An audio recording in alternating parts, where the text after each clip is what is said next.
In physics today, there are some effects already established, well established, that prove, number one, the vacuum energy is there, and number two, that not only does it interact, but number three, you can, in fact, get at least a little bit of it out of there in a measured experiment.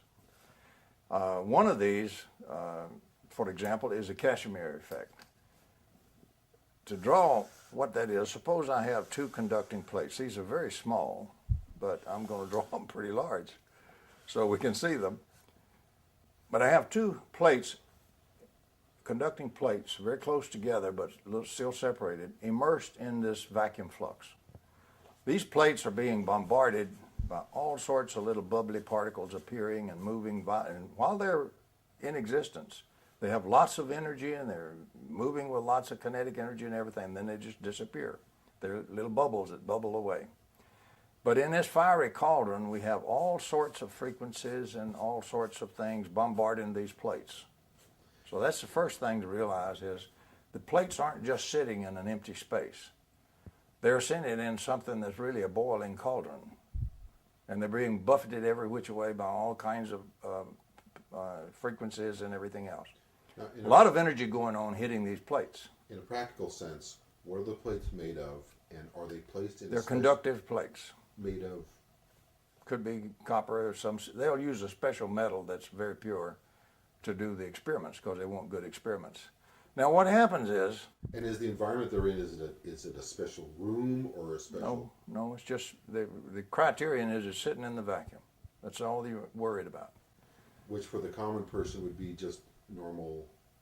Empty space. Empty space. Right. Just in a room. Basically what we have is in the laboratory we have these two plates, conducting plates, sitting in what we would think of as empty space. Nothing going on of any interest. Well, it turns out because of the smallness, they're down to where they're directly interacting with these things, and there is a lot going on. These things act as in one sense, as tuned antennas, so to speak, from all of these many frequencies, infinite number of frequencies. The distance across here selects out a set of frequencies, including their harmonics and all, that fit between the plates. Okay? If we have an infinite number of frequencies and energy out here, we have a little bit lesser selected group inside here. We have an excess of pressure, so to speak, from the bombardment on the outside of the plates. So these plates then are attracted or forced together. There is an actual force between these plates which can be and has been measured. Casimir did the first experiments and all, but the experiments not too long back were done very beautifully by another scientist here in the United States, Lemereau. And the work is extraordinarily precise, extraordinarily beautiful, and there's no question this effect exists. This does produce some real energy and some real effects from the vacuum, but it's very, very small. So its usefulness is, number one, it clearly experimentally proves reaction to the virtual particle flux of the vacuum to produce some real energy, which is at least measurable. So it's a proof of principle experiment. It's not useful for the power industry, as far as I can see, unless somebody finds another variation of this thing that generates one heck of a lot more power. In its present form, the experiment is not usable to generate power, but it does generate real energy. It is measurable. It has been very precisely measured and very carefully measured, and it is there, and it is a reaction with the vacuum. And they don't apply any power to the plates or anything like that? They don't. No, this is just two plates sitting in the vacuum. You measure what comes into the plates from the vacuum. Wow. You don't have to put any power into it or anything. It is of course, a very esoteric measurement problem. So it's a really good problem that a physicist has to work on pretty hard to really do it accurately. But it has been done very accurately, and there's no question about it being real. And patents have been awarded on this to Mead and somebody, or? Some folks have actually filed a patent. Mead, for example, is one of them on the patent that pointing out that this does extract real energy from the vacuum. And they have a couple of other variations they're looking at with different antenna type arrangements. So they can probably get a little bit more energy out, but it's still, the problem with is it the amount of energy. The amount being taken from the vacuum, so far at least, is very small. But it's real. The point is, it's like a small white crow. It's still sufficient to prove that not all crows are black, even though it's a itty-bitty crow. Hasn't grown up yet. Now the question is, how do we get him grown? So, but this is a Casimir effect. It's a standard effect. It's in, it's good physics. It's been good physics now for quite some time. And the precise experiments to fully support this have been done and are in the literature. So any really knowledgeable physicist will almost certainly agree with the fact that the Casimir effect is a demonstrated effect of energetic effects from the active vacuum. Cool. Very good, thank you. It's interesting. It's the standing wave that's created, or basically a standing wave. So you're kind of creating a differential. Is it kind of well? What you're doing is you're sorting out frequencies from a whole batch of frequencies. So there's less frequencies. Frequencies got energy in them. See, right. There's less energy in frequencies in between your plates than the energy outside is bombarding them. So you're not balanced in forces. You have the forces outside now being a little bit greater than the forces pushing back from the bombardment inside, and therefore the plates appear to attract. They, in fact, are pushed together. Interesting. Would you mind defining the dipole and then continuing on with the current standard of killing the dipole? Okay. Oh, thank you. From the point we're coming from, where we want energy from the vacuum, usable energy to power lights and power motors and power homes, we have to find a reaction which can give us appreciable and hopefully electromagnetic energy from the vacuum. Now, before 1957, we really didn't know precisely that there was such a reaction widely available. But since 1957, we now know that. It was the discovery of what's called broken symmetry. Li and Yang predicted it theoretically, particularly in 1956 and early 57, just the first part of 57. A very short time frame there is when their work, reached a pinnacle. And the publications occurred predicting, real solid broken symmetry. What we're talking about is a broken symmetry in the virtual particle flux of the vacuum. What that means is, in this part is not just like this part, we've had a change in the vacuum. That's what broken symmetry means. And we've had a change big enough to be observable. As Lee said, anytime you have a broken symmetry, something virtual has become observable.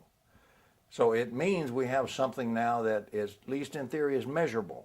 It's big enough to be observed and measured. And broken symmetry was that magic tool that was predicted in 56 and 57. But this was such an important prediction. It would be such a revolution, were it true, that strong experimental physicists jumped on it immediately to prove it's either true or it's false. It was that important. It needed to be done very quickly, and they did. And as a matter of fact, in February 1957, Wu and her colleagues, Wu has died recently, Wu and her colleagues proved it experimentally, a very short period of time after the prediction. The impact and the implications of this to all of physics were so profound, the Nobel Prize Committee also moved with unprecedented speed and awarded the Nobel Prize to Li and Yang in the same year, in December of 1957. So I'm trying to create the image of how sudden and strong a revolution this actually was, and its immediate recognition. One of those broken symmetries, one of those things that will take some virtual energy and change it into positive or observable energy that you can measure and detect, was the broken symmetry of opposite charges. So let's talk about a charge. A charge is a very strange thing. We really don't have a completely accurate definition of charge.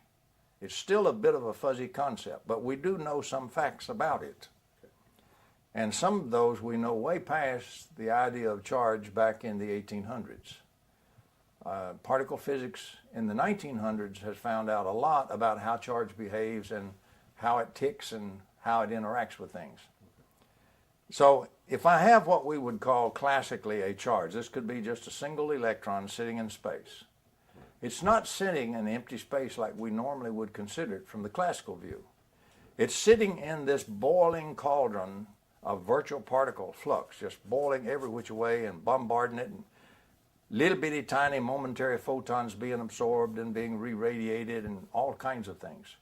Every time it absorbs a photon, it changes that into a little tiny differential of mass and so forth. So there is a cauldron going on. The charge itself is very dynamic. As a matter of fact, if I place this charge in this cauldron called empty space, or preferably called the vacuum, and suppose this is an electron, negative charge.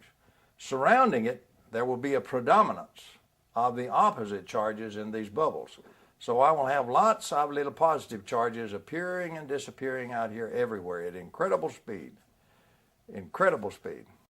Well, we know that if we have opposite charges, we have what in classical theory is called force field lines, lines of force.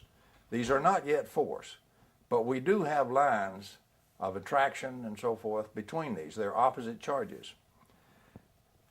What we have is we have what is now the broken symmetry of opposite charges, because I have one kind of charge here in the middle, and around it is this huge screen of all these bubbles of opposite charges.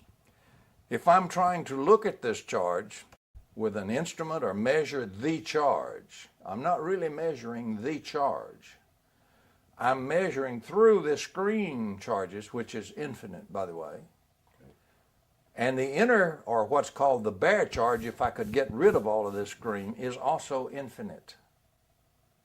But the difference is finite. Infinite in potential.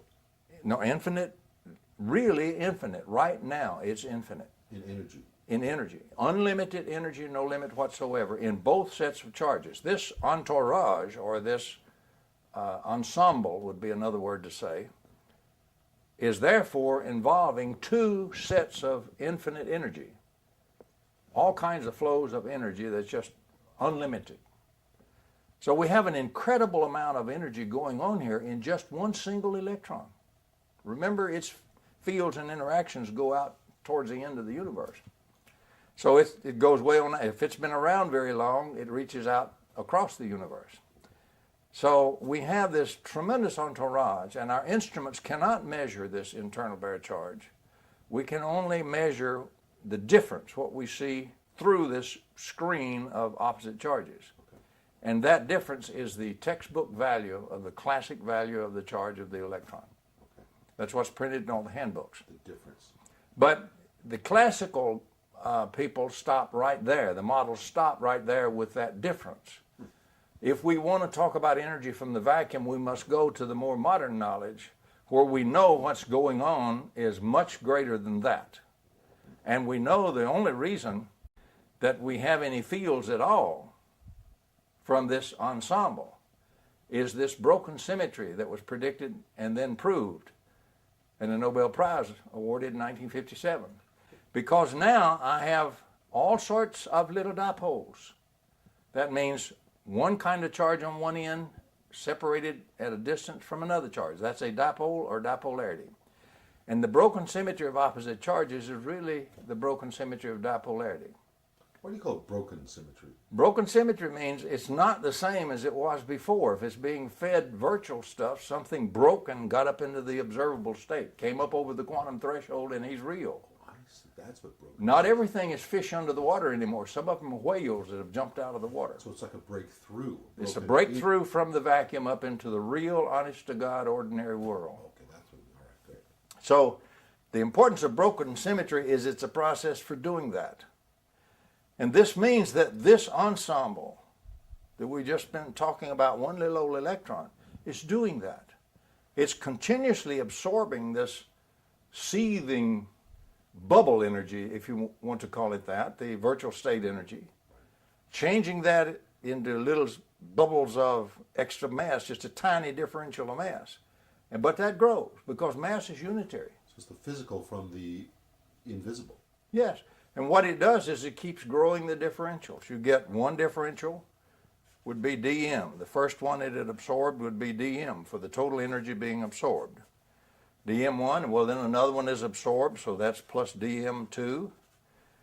M is the mass of this electron. Then the third one is absorbed, and that's dm3. And this stuff is just integrating because mass is just unitary. You add some more, it adds, just like throwing quarters on a scale. What's the D again? The D is differential. Differential. So as this process continues to add, the addition of differentials, by the way, is what integration is mathematically. This thing is integrating what would otherwise be disordered energy, because there's no rhyme or reason to how these particles are absorbed. But now they are. They're ordered in the time in which they are absorbed by the mass and increase the mass. When enough increase in mass occurs, that mass, as you know, is energy. The amount of energy in that mass is enough to make an observable photon. This thing has just broke the surface and has become a whale which gets kicked out. And this ensemble then emits a photon, a real ordinary photon that will hit your film and record on your film and record on your instruments. And right behind it is another and another, because the process just keeps going, and another and another. And these are photons. Well, what do photons do when they continuously radiate out in a steady stream, always replenished? That's what we call a static field. Or if we're looking at the potentials, it'll have a static potential. It's not static at all. It is steady state, non-equilibrium. So we have something which is freely pouring out real energy. If you do not look at the vacuum input of this crazy energy, the bubble energy, the virtual state energy, you appear to have violated conservation of energy law. You have not. Modern theory and science, we know that it's receiving the virtual stuff all the time.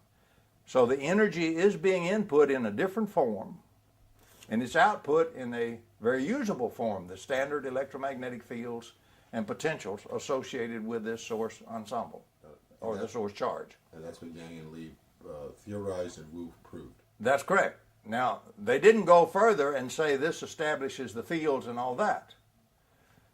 The odd part of it is sometimes one part of physics doesn't talk to the other part, and it doesn't talk to electrical engineering and so forth. The odd part is, for over 100 years, the problem of the source charge and how does it produce its fields and all their energy associated with it has been unsolved. It was called by Sen the most difficult problem in all of electrodynamics. And if you take the classical view, it is difficult because you don't have any energy input. You have a very steady output of flowing of energy that just never stops, free. So they view it as a mystery, and it's not a mystery. That's right, because they can't dare say you are violating conservation of energy, but in their model doesn't recognize any source of energy input to it, because it doesn't recognize the virtual states or, particle physics, the bubbles. It doesn't include them. If the bubbles were not there, this thing would be creating energy, and we would just have violated the conservation of energy law of the whole universe. But that's not true. It is continuously receiving energy.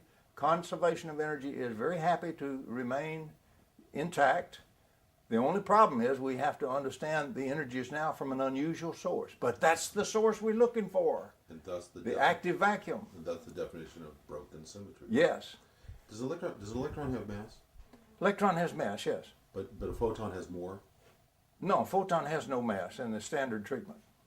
In a curved space-time, if you want to get really technical, a photon can develop what we would call mass. But in the standard treatment, the photon is massless for a very simple reason. If I visualize space-time as flat and don't let it get curved, Right. and I have a photon, suppose I started out with a three-dimensional object, length, width, and height, and I start to moving it. The faster I move it, the more energy, kinetic energy it has, but it also undergoes a contraction of the length along the line of motion. And at the speed of light, that contraction reaches a length of 0, and so now I have no mass. I have something that we would think looks like a flat plane moving at the speed of light. That's usually the way they represent an electromagnetic wave, a plane wave. Oscillations occurring in that plane.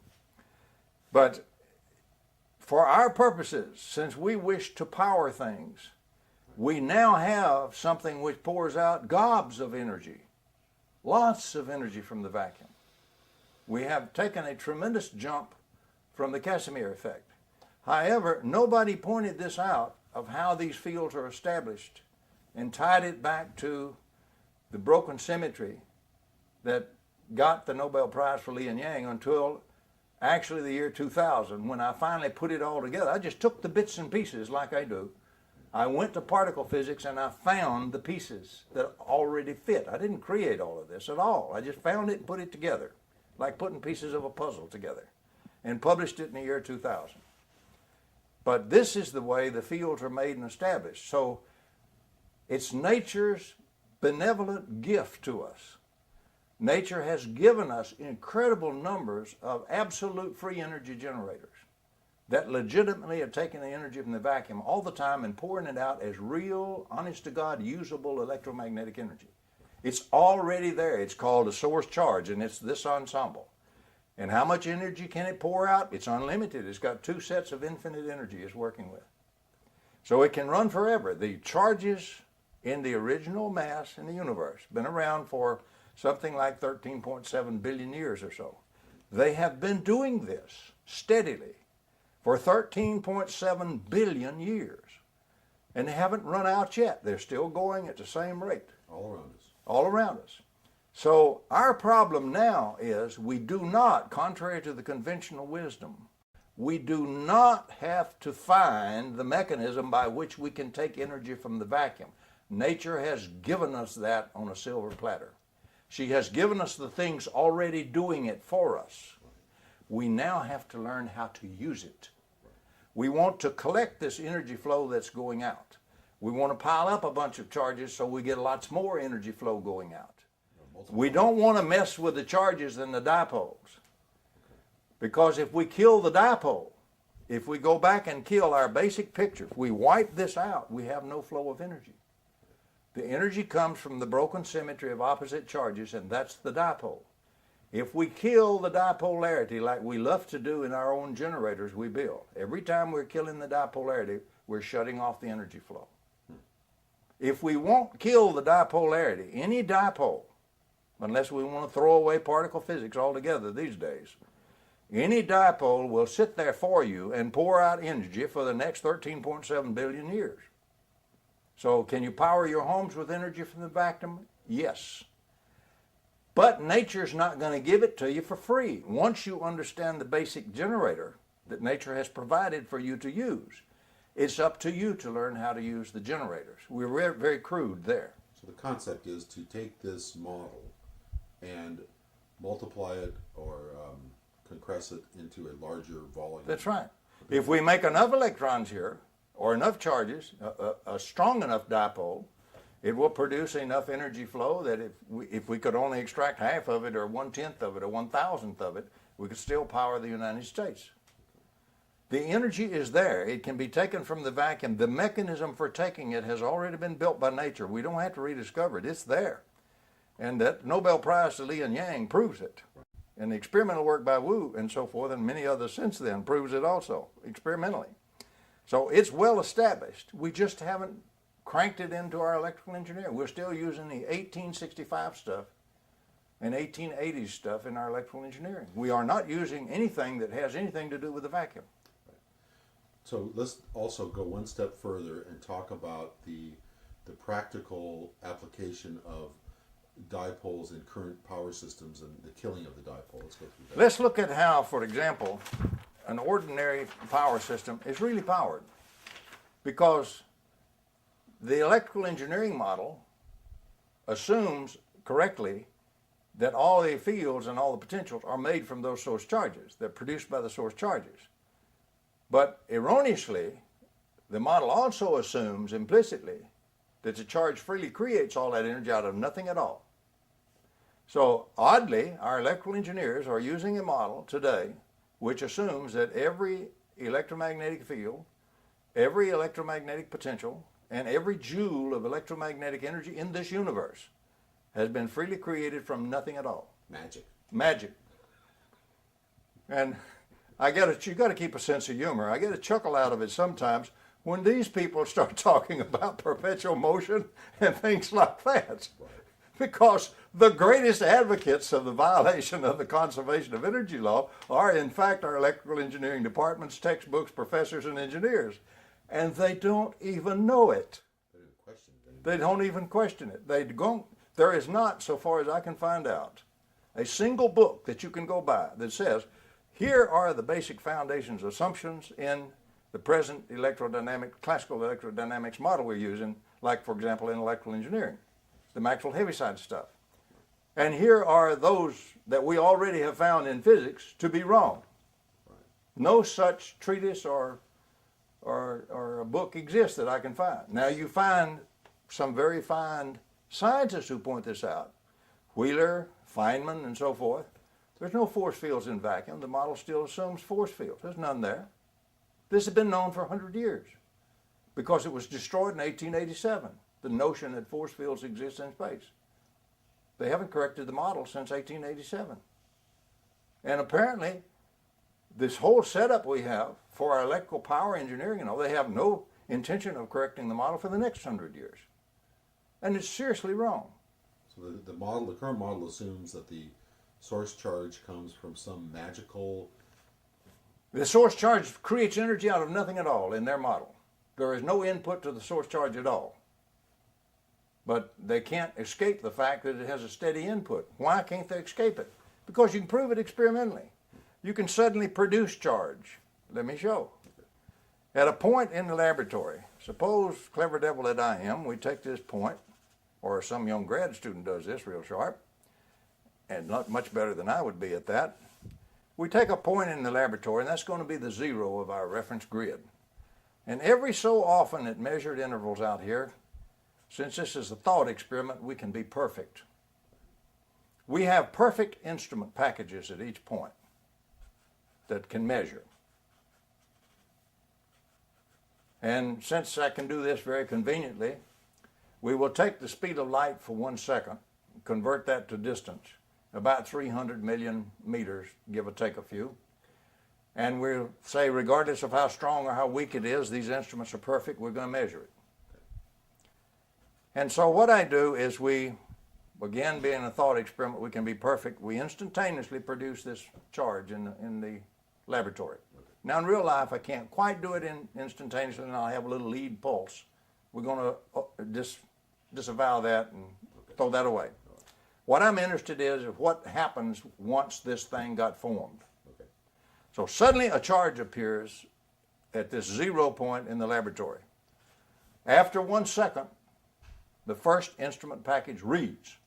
Whatever the value of the field from that charge is spreading out, the photon density, flux density at that point, is going to give the field intensity measurements and the potential intensity measurements here. This instrument suddenly reads, and it doesn't then die away. It continues to read from now on. If you wait 1 billion years, it will continue to read exactly the same value. Okay, that was 1 second. The first instrument suddenly, bang, and it will read forever, that amount.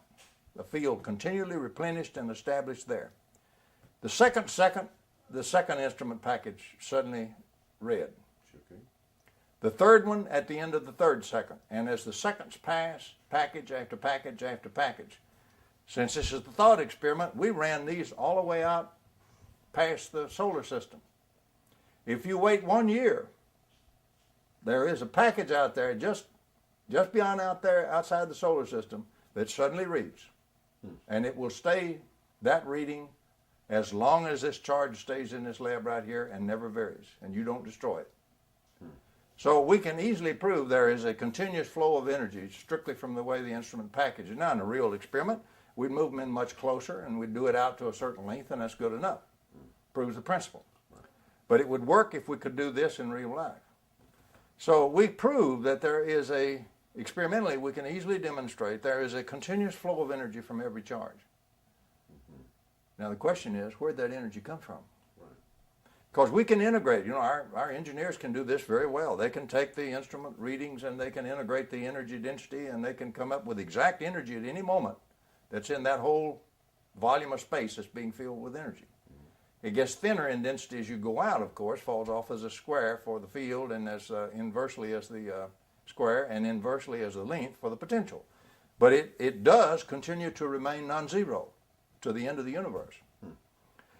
And so we have then incredible generators of energy already with us called charges, source charges, which do take the energy from the vacuum. And all the electromagnetic energy we have, all the field energy, all the fields, all the potentials come from those source charges. And that comes from the vacuum. Nothing we do has ever done anything but use vacuum energy. And we called it electromagnetic field energy and electromagnetic potential energy. So things like permanent magnets. Permanent magnet is a dipole. So we call magnetic charge, you see, a pole, a magnetic pole. So what we have in a permanent magnet, we have a dipole. Broken symmetry of dipole, of any dipole applies. That permanent magnet is doing this process all the time. But if the field is absolutely steady, and you come and measure it, and you come and measure it again, and you come and measure it again, it'll always be the same value at that same point. You tend to think it's static. Okay, let's reason about static. Since this thing is flowing, you can't have a photon in space sitting still. If in free space, if there's a photon there, it's moving at the speed of light, or else we've got to throw away relativity, including special relativity. We've got to get rid of it altogether. That's not true. It is moving. But the thing is, as Tom Flandern pointed out, you have two ways of looking at something static, and he used a beautiful representation of a waterfall. If the waterfall were truly static, it looks fixed if it's perfect, assume a perfect one. It looks beautiful, and it's just always the same. Every time you look at it, there it is. Doesn't seem to have changed at all. But every part inside, internal part, is in violent motion, moving on through, and another part right behind it, and being replaced all the time. Right. So it is not a truly static waterfall. That would be a frozen waterfall. Instead, it's an unfrozen waterfall, and in thermodynamics, what it is a steady state flow. Right. It's a system in non-equilibrium. That is, energy is steadily entering and steadily leaving, but it's doing so at a steady rate. And the pure system definition of that is a non-equilibrium steady state condition. And so in von Flandren's unfrozen waterfall, which is what a static field really is analogous to, we are looking at a non-equilibrium, steady-state condition. Can we prove it? Of course, from our model we just went through where the energy comes from out of the vacuum. We have a steady flow of energy in this peculiar virtual state into the charge, being absorbed by it, being transformed by the charge into this now observable photon energy that keeps flowing out of it at a steady rate. It absorbs at a steady rate, changes the form, puts it out in another steady rate, and that is the pure definition of a non-equilibrium steady-state condition that extracts energy from the vacuum and turns it into real energy. So we don't have to do the conversion. Right. I don't have to convert vacuum energy into real, usable, observable energy. Nature already does. Every charge in the universe already does it. Every dipole does it. So something like the MEG is just capitalizing on that. That's right. Anything we do with electrical energy, we're capitalizing on what these charges are doing, taking the energy from the vacuum. All the energy in any electromagnetic circuit comes from the dipolarities in the circuit. The charges, you understand, in space establish their own dipolarities, as we went through with the model of the charge in modern physics. So everything is due to the dipolarities and is taking the energy right out of the vacuum. It has nothing to do with cranking the shaft of the generator. So what do we crank the shaft of a generator for in the first place? Well, let's see why we crank the shaft of a generator. We have a nice generator here, and if we're smart, we'll have a hydroelectric river and turbine or something to turn the shaft, so we don't have to pay for that because that gets monotonous paying for all that. But otherwise, we'll have to burn coal or something, heat boilers and make steam and run a steam turbine to crank the shaft. And we've got to pay for a lot for all that. But anyway, we have a shaft of the generator, and we must continually crank the shaft of the generator. And through electrical engineering and everything, we have all absorbed with our mother's milk, you might say, as Einstein used the phrase, the notion that it is this mechanical energy we crank into the shaft that gets translated from the terminals to go out into the external circuit, out to all the loads and power everything. That's not true. That's not true at all. First place, I can't do anything inside the generator with mechanical energy. That won't get me a watt on the power line. The power line doesn't transmit mechanical energy. So I've got to change it to some kind of form other than that in the generator, because I want to work on charges. Remember, all the energy comes from charges. If I want a flow of energy, I got to separate charges and get a dipole. Well, if I turn this with the rotating field concept that Tesla gave us, if I turn this rotor inside this generator, I establish a rotating field, magnetic field. Okay, now I've transformed all the energy that I put in as mechanical energy into rotating magnetic field energy in this generator. What does that do? It doesn't go out on the power line. It works on the charges inside the generator. It forces the positive charges in one direction and the negative charges in the other direction, so it gives us the dipolarity across the potentials of the generator. So we very crudely amplified the broken symmetry. That's right. It gives us the broken symmetry of the dipole by establishing the dipole. Okay, we use all that magnetic field energy just to push that, because for a big circuit out there, it gets pretty hard to push it to establish the dipole, because you have all these electrons ahead of you and behind you. You've got to force all that apart to form this dipolarity. But suppose you pay for that. You pay enough shaft energy to get that done, and you got your dipole formed. Now, if you won't let anything happen to the dipole, the energy would flow from this generator forever. How can I say that? That is not perpetual motion. Once I have the dipolarity, the energy is coming from the vacuum all the time. Nature has been very kind. And that's already proven in particle physics. It is not in electrical engineering. They don't even have an active vacuum to take any energy from. They just wipe it out. They didn't talk about it. So they think it came from the shaft energy. It didn't.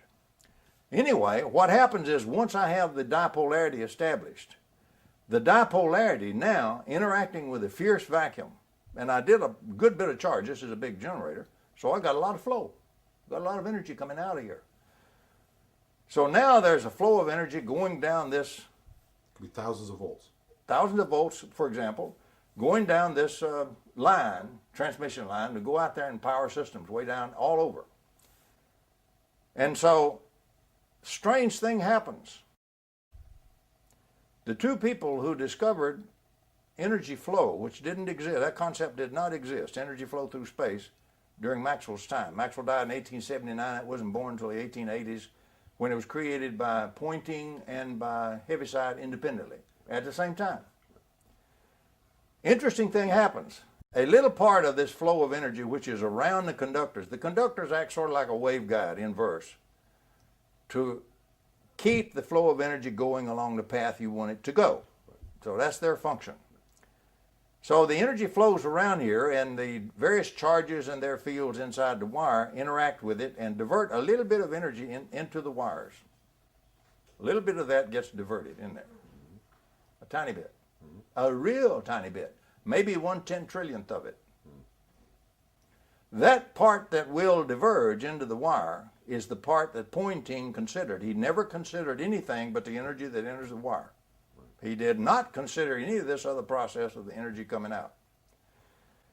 Well, a very strange thing happens. Heaviside discovered that there's a big old energy component left after you diverge all the energy you're going to diverge into the wires in that whole system. There is far more energy than what you've diverged that's still available flowing outside the wire. It doesn't react with anything because it's in a curl form. Okay. Divergence of the curl in flat space-time is zero. Okay. So it doesn't interact with anything. Normally, most space-time is relatively flat that we function in. Right. So what we have is we have a very embarrassing thing.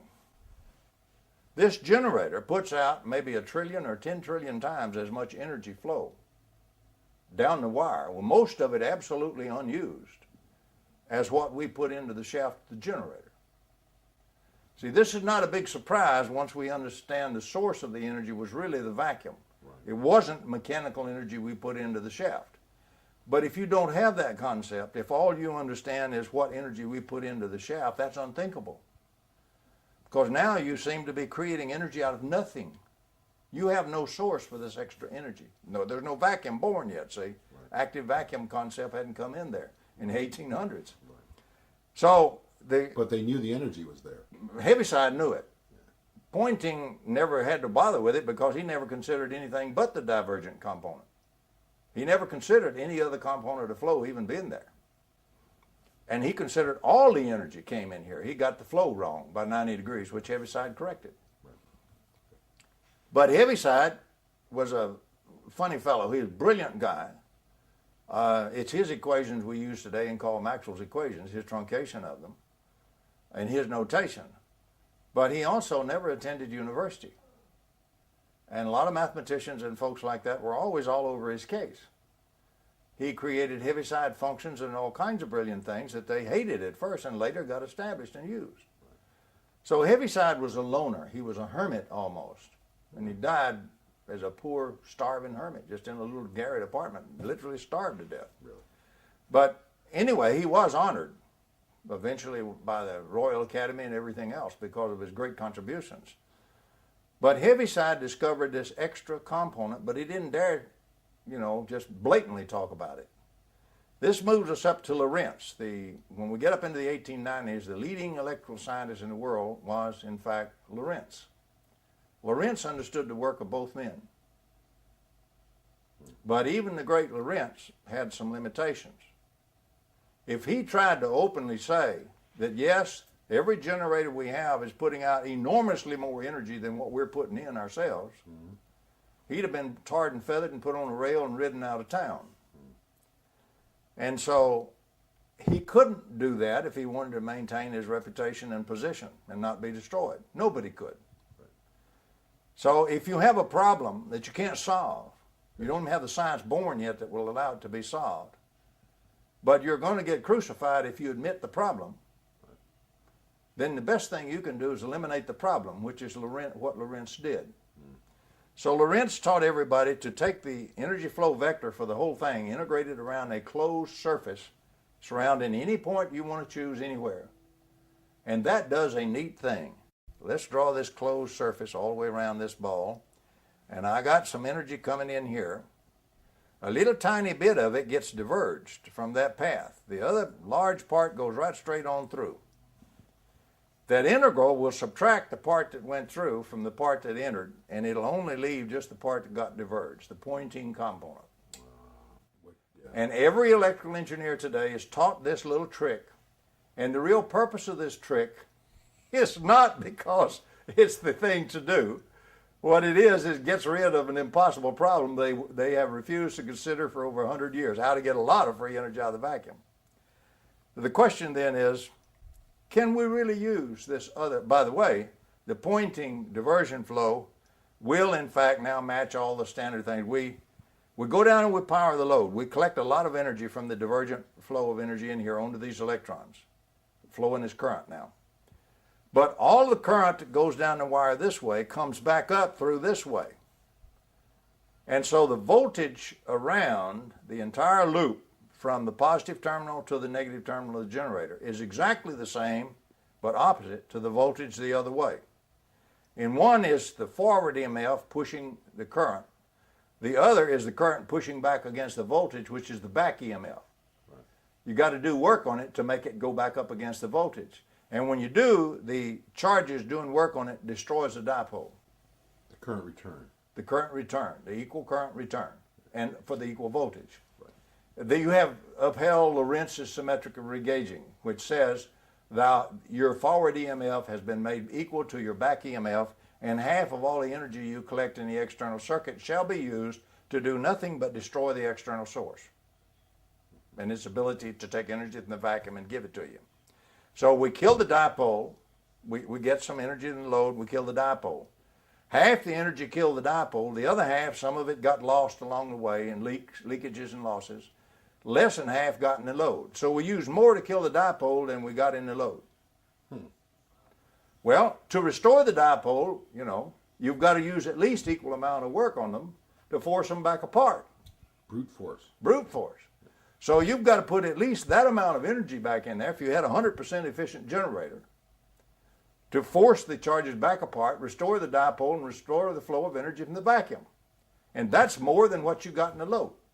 The COP, coefficient of performance, which is defined as the amount of useful energy I get out of work out there in the load by the total amount I myself put in.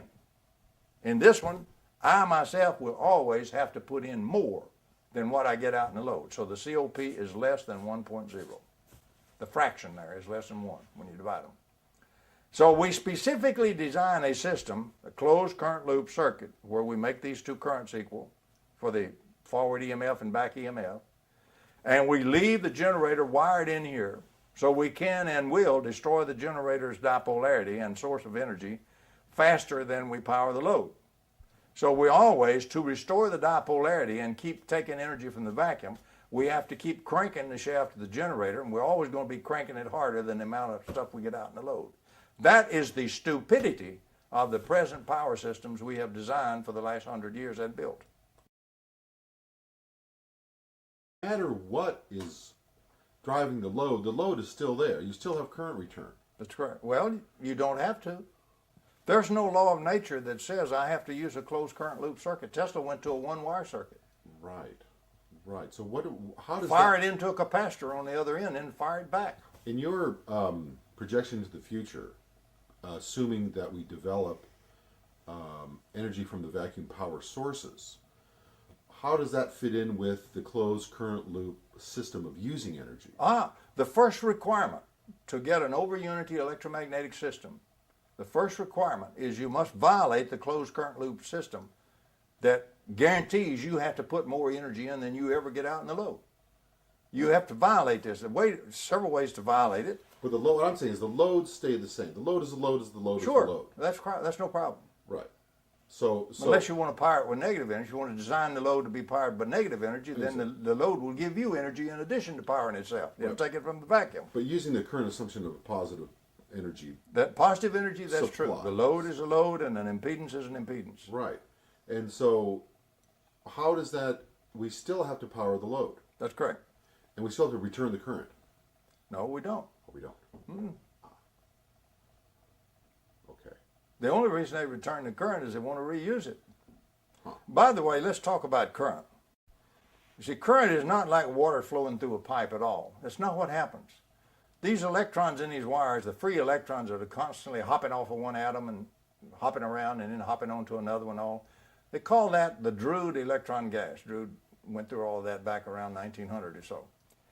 And so what we have is an electron gas of these hopping electrons in the wire at any one time. And when we put an energy flow down here, the flow runs through by all these charges. Now, it runs almost the speed of light. If everything were perfect, it would run at the speed of light. But we do have inductance, we have capacitance also. It's a little bit less than the speed of light. That the actual potential, the actual energy flows down the wire. The electrons don't flow like that. On the average, in our average little old circuit, the electrons will flow about 4 inches per hour. About 4 inches down the wire. Wow. Because one has to pop, and what you have is called electron drift. On the average, it'll drift a little bit in the popping and drift a little more. It's a statistical thing of the drift that develops in these electrons. The electron can't just take off down the wire because all the other electrons, gobs of them ahead of it, is repelling it. So everything has got to interact with everything and do its hopping and its collisions and all, and so you get a little drifting down the wire about 4 inches per hour as far as actual movement of the electrons down the wire longitudinally. And yet the energy goes almost the speed of light. Now, one way to violate all this stuff, suppose if you have a good conductor made of copper, the response of the electrons to move into current from the application of the voltage is so fast that you just have to consider it instantaneously. Different people get different answers, but it's up like 10 to the minus 16th seconds. So incredibly short that, forget about measuring the time between when you pop the voltage and when the current starts. Right. So effectively, in the normal circuits we build with copper wires and so forth, the current goes as rapidly as we apply the voltage. So we always got power going, we always got destruction of the dipole. Right. If you got voltage, you got current. But now suppose we slowed that down. Suppose we froze those electrons for just a bit, say like a millisecond, a thousandth of a second. Ooh, that's a long time for something that's flowing at the speed of light. 300 million meters per second, that all you cut it down was 300,000 meters, you see, that it could flow before your electrons would start if you just delayed them a millisecond. So you potentialize your whole circuits with very little, you know, there's always a teeny little bit, you don't quite get to zero, but with essentially zero current. If you built something that had a delay automatically in the conductors, you can do that. If you dope this wire, if you take aluminum wire and dope it with iron, 2% iron, the numbers from the number crunchers come out looking like about a millisecond delay. You can design that and change the amount of iron and all this stuff until you get a millisecond delay. We have to have an alloy now. We want a nice equal alloy here. We don't want particles stuck in everything. If we have a nice alloy with about 2% of iron, give or take a little bit, we can build a wire which in fact will have about a millisecond delay between the time you apply the voltage, if you very sharply apply the voltage, and the time that any significant current gets going. About a millisecond delay. During that millisecond, unless your current, your circuit is greater than about 300,000 meters long, that's 300 kilometers. Normally we don't use a circuit that big. You can potentialize that circuit with no current and no power and no work. Energy is free. Potential energy is free. It doesn't cost you anything. Comes right out of the vacuum from your dipolarity and comes out free. You only pay when you start doing work and dissipate energy and change the formula. So what we would want to do is we want to get this circuit potentialized, and we want to get this generator then disconnected and out of there before the current starts flowing. And we can do that. Piece of cake. You just got to have a metallurgical lab make that wire, which unless you're going to buy lots of it, is going to be frightfully expensive. We looked into doing that, and you know, we weren't going to cough up $30,000-$40,000 to make that wire, unless you were going to get a lot of it made and so forth like that. But for a research program, and particularly where people have their own metallurgy, you could do that, and you could experiment with it. Okay, what do? We connect the generator very sharply, and we immediately fire the voltage down the circuit, and we potentialize the whole circuit. Meanwhile, the current is frozen, it's pinned. The electrons are trying to get started down the wire. The iron and so forth is delaying them. They're not moving. So at that point, we suddenly break loose the circuit from the generator, from the dipolar source. We attach instead a semiconductor, a diode, that will only allow the current to flow this way. And what happens is this circuit now, with all its capacitance and all its potential it's got, and you can put this and that in there and experiment with how to do this optimally, whatever energy it has now collected, it will dissipate at least half of that in the load. It'll discharge and power your load for free. It cost you a little bit of switching cost. You didn't have to pay for any energy. Meanwhile, you didn't destroy the dipolarity in your generator. So you pop it again, and you pop it again, and you pop it again, and you pop it again. Now in the real world, you do lose a tiny bit, so after a while, you're going to have to crank the shaft a little more. But you're automatically in COP greater than 1.0. You're going to have a lot more energy power in your load than you have to put into the shaft of the generator. Now that's a doable. For example, if the Department of Energy really would get serious about innovative research, this could be done by any of our national laboratories. There's not a single one of them that will do this. That's the last thing they wish to do. Okay. They will work on hot fusion. They will work on fuel cells. They will work on how to burn coal more efficiently, how to scrub it better, all sorts of things like that. The last thing they will work on is anything that would change electrical engineering. We're still stuck with a 100-and-something-year-old model that's seriously flawed, and everybody in the world is defending with his dying breath, instead of changing it like a scientist should do. When the experiments refute the model, the scientific procedure is to change the model, not assail the experiments as they did in cold fusion, and not deny it and continue to do business the old way so that we can maybe bankrupt the nation one of these days because of the need for oil and the cost of energy. But all of this is doable. That's just one way that you could potentialize in static mode, disconnect your generator, let the circuit now come alive and become a dynamic circuit and discharge the energy that it got for free. But our engineers are taught that a static field is useless when it's the most precious thing we have. It's pure flow of energy. It's a steady state flow. That's right, it's a steady state flow. Use that flow for free from your dipolar source and don't kill the source. That's the 10 commandments put into one for free energy. Don't destroy the source dipolarity because you're killing the extraction of energy from the vacuum. You just never knew that. Relaxation time of that storage element, which we were discussing the other day, in fact. And there may be many other different devices or elements that can be designed that will do the same thing. I'm not trying to say that this is the only way. But it is a way that... Right, this is the basic approach that you have to think about, which is entirely different and foreign to the conventional engineer, electrical engineer. But you've got a positive and negative source of energy. Okay, so what your controller does then is it provides the oscillator and the timer.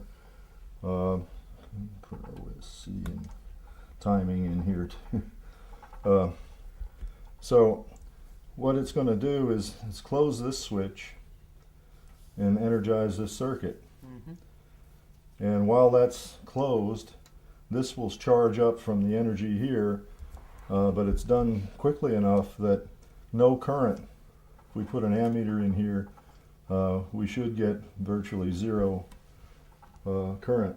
Yeah. So before current flows, this switch is opened and the controller closes this switch. And now you power the load with that much energy. Yeah, yeah. And then it just repeats and repeats. Okay. That's all there is to it. It's really a form of DC to DC converter. Yeah, yeah. But the difference is a conventional circuit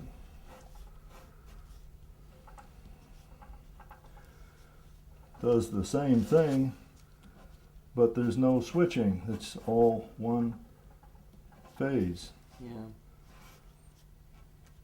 Okay, you may have an on-off switch or something somewhere here, but you can see now what you've got, and you've got losses that when you power the load, the back EMF will equal that, and you'll never get more than unity here through that load.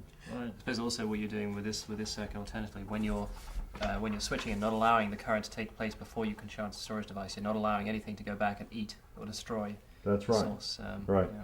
That's why the timing is critical here. So you have to arrange it so that the storage element has to absorb the energy fast enough so that you can switch off the dipole before a current starts to appear here. If you just left it on, you'd have this circuit. Yeah. Okay? Yeah. Essentially, except the load would be this now. So you don't want to do that. You've got to have the timing such, and we know that, we just know we know two methods to do it. One is a capacitor, and John uses that technique, Right. is a way to go. The other is a coil that is made of a material that will slow down the relaxation time, which the relaxation time is what we're talking about with no current flowing during that first initial time period when you turn it on, until you have chance to open the switch and then switch it over. The energy now is in here, and we switch this one on and we put the energy into the load. So this is what I was talking about, two phases. Would that be a coil that would be doped with was it 98% iron, 2% Yes. 2% aluminum? Yeah, well now that's a little sensitive according to Tom. He happened to find out. Published it in 1992. Oh, he did? Okay. Yeah. I mean, that's how I knew it. We know that if you can get a piece of wire that's made of 2% iron doped aluminum, Right. that it will give you something around a millisecond of Relaxation relaxation, time. which is So that's really the too wire, the long. circuit. It's not to do with the storage device. That's the circuit, the wires you're talking about, which you have. The wires could be copper, Okay. That would be Okay. in the storage. but just Oh, sure. inside here you Just would a have little a piece you coil missed it, yeah. made of aluminum Okay. Yeah. with this aluminum doped iron. That's all you need. But the, Okay. the problem is to manufacture that you have to make it in inert gas, and it's a really complicated Yeah, it's not a manufacture. simple thing. It's you Yeah. can't just run into the lab and whip up a Yeah, piece sure, of wire with that on it. Yeah. So, but that's all there is to it, and it's Yeah. extremely simple once you understand the concept, and that's what Tom's trying to get across, that you have to change your thinking from this type of circuit to this type of circuit Yeah. with the two phases. Yeah. I was just Well, thinking. we're taught to do this. Yeah. Yeah. It's over 100 years old. And physics, you see, at the time they put together the model, it was the very best information we had. Special relativity hadn't been born. Drude electron gas wasn't known. In fact, the electron hadn't even been discovered. People didn't know there was such a thing as an electron. The atom was a blob. There was no structure in the atom as far as their models went. It's clear they had energy.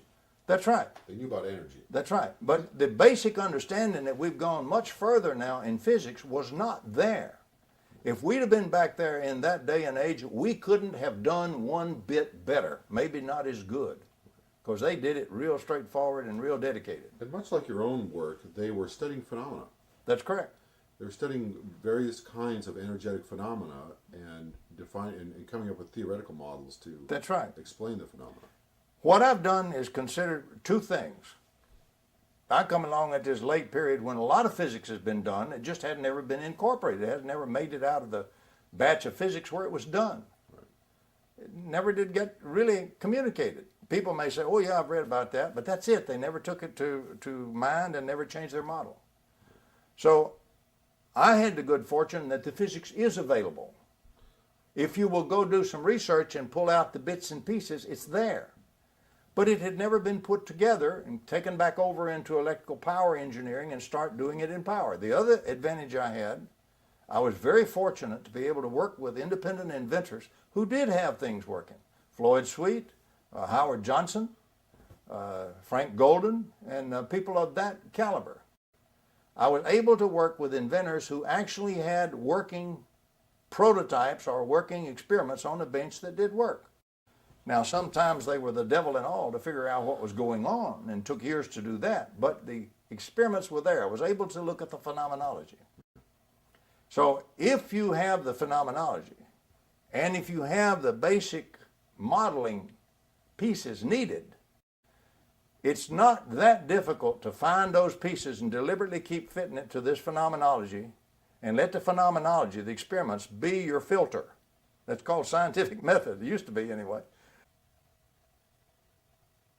Anything newer than them that you find really useful since the discovery and the proving of broken symmetry? Well, broken symmetry is widely used throughout physics today. Anything more recent that you think is also? Yeah, oh yes. The paper after paper after paper in the literature since then, on jillions of papers in the literature on symmetry and broken symmetry. But any new discoveries that you find are equally as... The new discoveries tend to be very esoteric. For example, you now begin to question things like what form you have to think about reality in terms of. No, I mean in terms of your interest in energy. Yes, there is. For example, time comes seriously into question about what time is. You can use time as energy. And time is just like nuclear energy. It has the same energy density as mass when you convert it.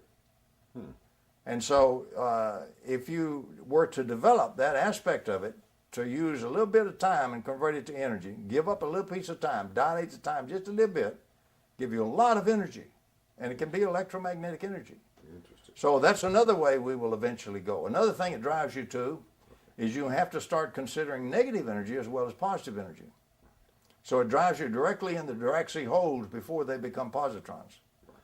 So it drives you to the basic questions, because every conservation law is a symmetry. You see? Okay. And every time you have a broken symmetry, you have violated that conservation law, which means, looking at Michael Layton's work, because we don't have the geometry right now to go that level, but Layton has given it to us in the late 90s.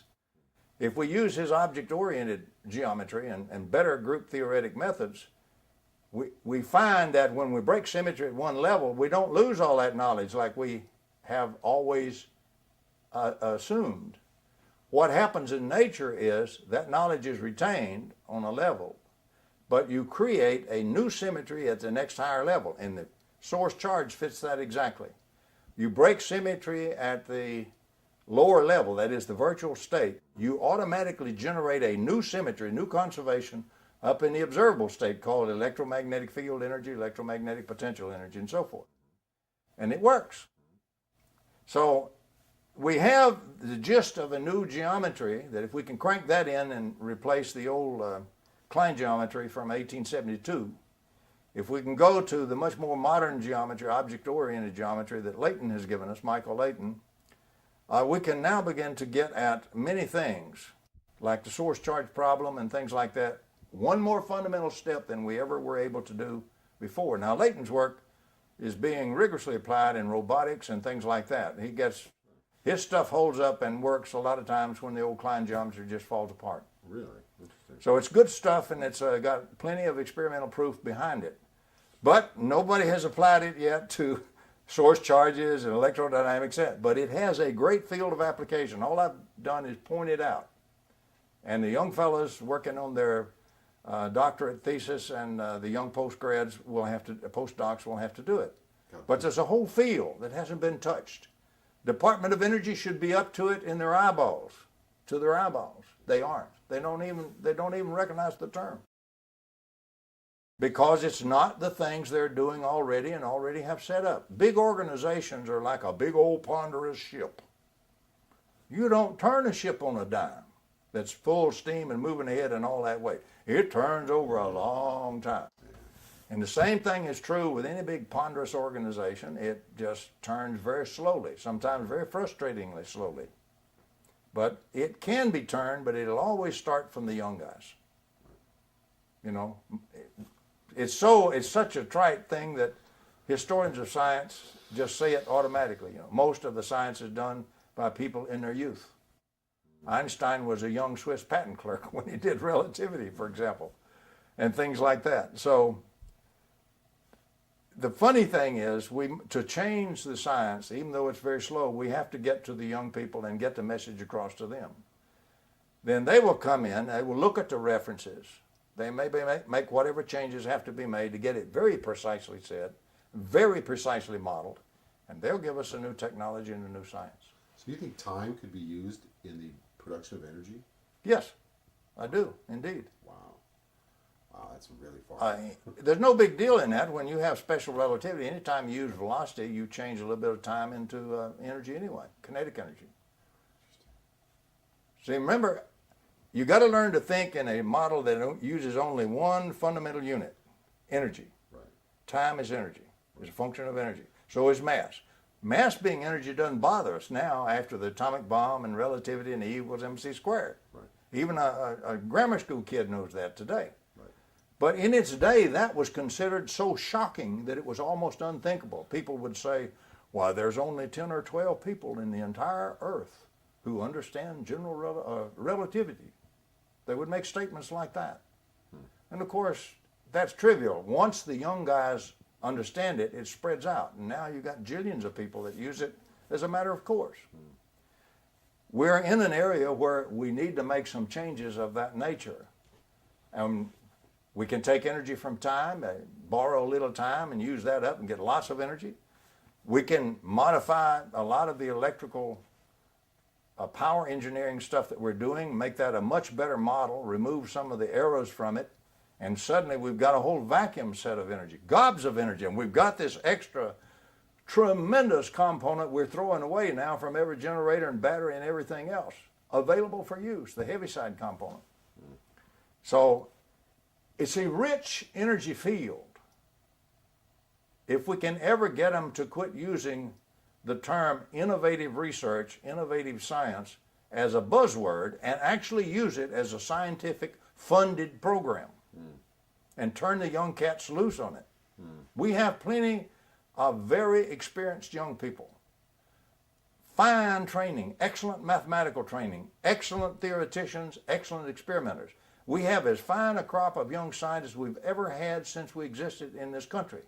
We are not using them properly at all. We're trying to put them in a cheese press and mold them into square heads.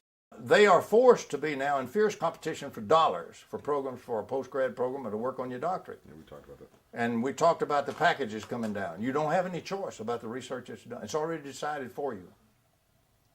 The faculty in the electrical engineering department or the faculty in the physics department at a leading university doesn't sit down and decide what they're going to do in research. They look at what's available to get funded to do and what they have to do. And then maybe there's a tiny bit left over somewhere of what we would like to do. So what we're doing is really suppressing that scientific innovation.